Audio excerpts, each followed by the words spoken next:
उपासक की जब ऐसी स्थिति आती है कि वो अपने आत्मस्वरूप प्रभु को सर्वत्र देखता है, जो सर्व को अपने आत्मस्वरूप में देखता है, उस आए हुए सामने सेवा को, चाहे वो व्यक्ति की हो, पशु की हो, किसी की भी हो, वो ऐसे सेवा करता है जैसे अपने शरीर की हम सेवा करते हैं।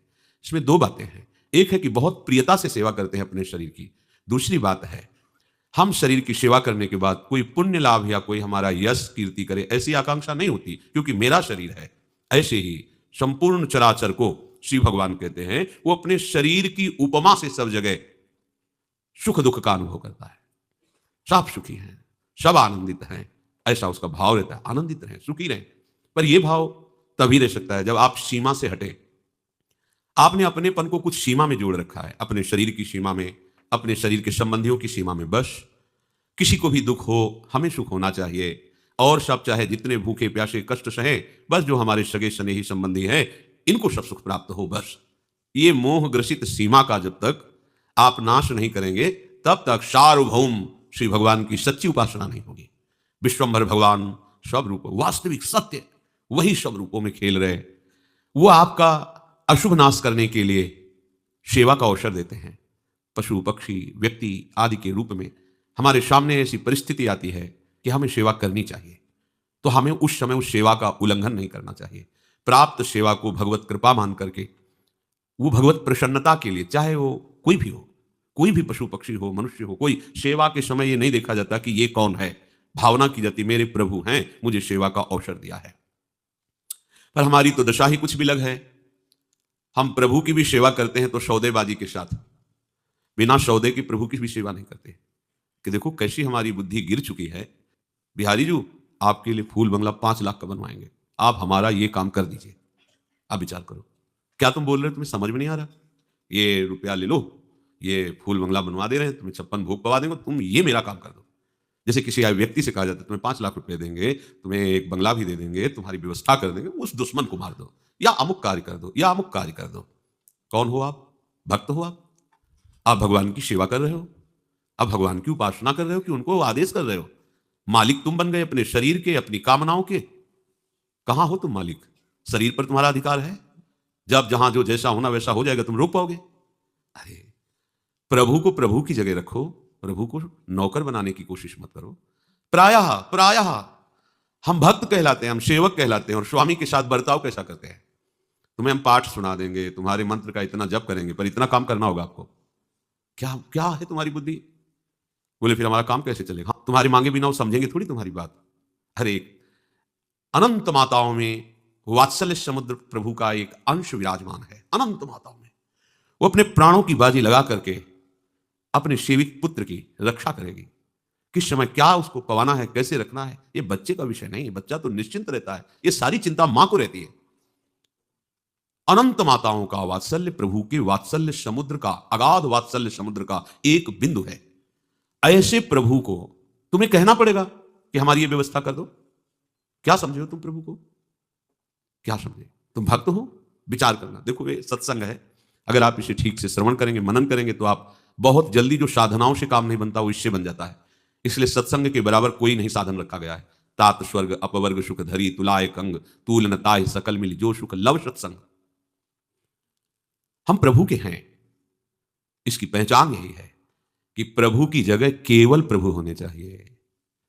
प्रभु की जगह कोई वस्तु प्रभु बनकर, कोई व्यक्ति प्रभु बनकर, कोई व्यवस्था, कोई घटना, कोई परिस्थिति प्रभु हमारा न बन पावे। आप विचार करके देखो, क्या इतना सुरक्षित है आपका प्रभु का स्थान आपके हृदय में? यदि प्रभु को प्रभु की जगह तुमने विराजमान कर दिया, तो प्रभु को कुछ करना नहीं पड़ता। अनंत शक्तियां हाथ जोड़े खड़ी रहती हैं, बिना आदेश के, बिना इशारे के हजारों शक्तियां उस उपासक की रक्षा और उसकी व्यवस्था करने लगती हैं। विश्वास कीजिए, यह सब प्रभु को आदेश नहीं करना पड़ता, अपने आप सब व्यवस्था होती रहती है। किसी चोर को दंड देने के लिए राष्ट्रपति का शासन लागू नहीं होता, राष्ट्रपति का फोन नहीं आता कि इसको पीटो, नहीं आता। अनंत शक्तियां अपने आप सब कार्यरत हैं। जहां आप प्रभु की शरण में होकर विश्वास करके अपनी बिल्कुल चिंता छोड़ दी, प्रभु का केवल चिंतन तुम्हारा कार्य है। भगवान की मांग है, वो चाहते हैं तुम्हें करना पड़ेगा। अनन्य चिंतयन्तो माम, बस इतना तुम्हारा कार्य है। अनन्य चिंतन, अनन्य आश्रय। फिर तुम्हें मांग नहीं करनी पड़ेगी। कैसे मांग करनी पड़ेगी? सर्वज्ञ, सर्वत्र, सर्वशक्तिमान और सर्व सुहृद, सुहृदम सर्वभूतानाम। ओह, विचार करो आप, जिसको हमने अपने प्रभु के स्थान पर विराजमान किया है वो सर्वज्ञ है, उसको बताने की जरूरत नहीं। वो सर्वशक्तिमान है, कुछ भी ऐसा नहीं जो उससे हो नहीं सकता। जो था, जो है, जो होगा, सब उसी से होता है। वो सर्वत्र है, तुम्हारे पास है, और वो आपको बहुत प्यार करते हैं। सुहृदम सर्वभूतानाम। फिर आपको क्या जरूरत है चिंता करने की? फिर आपको यह कहने की कैसे जरूरत पड़ गई कि हम आपको भोग लगा देंगे, आपका ये कर देंगे, आप हमारा काम ये कर दो? कितनी मंदबुद्धि है। ऐसे सर्व समर्थ स्वामी से काम करवाना चाहते हो? अरे ये आपका काम नहीं, उन्हीं का काम है। ये सृष्टि उन्हीं की है, उसी सृष्टि में तुम भी एक हो। वो सब कुछ देख रहे हैं। तुम जो गलती कर रहे हो, अभिमान कर रहे हो, कर्तृत्व भोक्तृत्व भाव रख रहे हो, यही तुम्हारी समस्या है। इस समस्या से उठो। एक आदमी ट्रेन के डिब्बे में दौड़ रहा था, इधर से उधर, इधर से उधर। एक बैठा विवेकी पुरुष देखा, अरे भाई क्यों दौड़ रहे हो? बोले हमें अमुक स्टेशन जाना है। अरे बोले तू बैठ जा, ट्रेन चल रही है, तू तो आराम से बैठ जा। बस ऐसे ही ये सृष्टि चक्र चल रहा है, तुम्हारे चला थोड़ी चल रहा है। काल चक्र घुमा रहा पूरी सृष्टि को, उसी में तुम घूम रहे हो। अब तुम घूमना बंद करो, पिस जाओगे इस घूमने में। बैठ जा आश्रय लेकर प्रभु का। जो प्रभु आज्ञा कर रहे हैं वैसी चेष्टा उन्हीं के बल से करो। कोई भी चाह प्रभु से मत करो।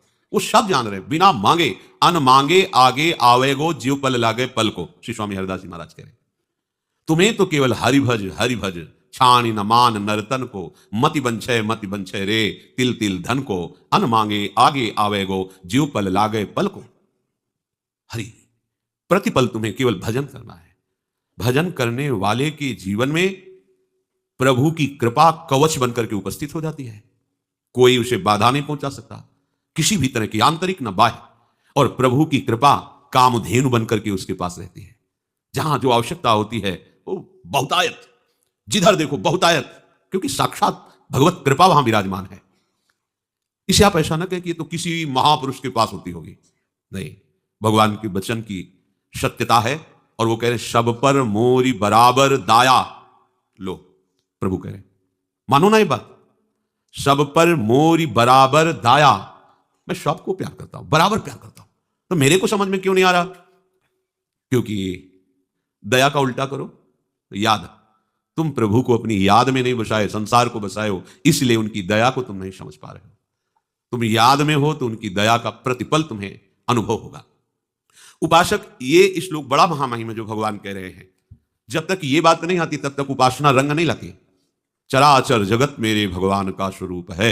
जैसे हम अपने शरीर के सुख दुख का अनुभव करते हैं, ऐसे सामने आए हुए जो भी व्यक्ति, पशु पक्षी, कोई भी, किसी को भी कष्ट है तो हम अगर कर सकते हैं, हमारे में है, तो हम उसकी उस दुख दूर करने की चेष्टा करेंगे, उसको सुख पहुंचाने की भावना में रहेंगे।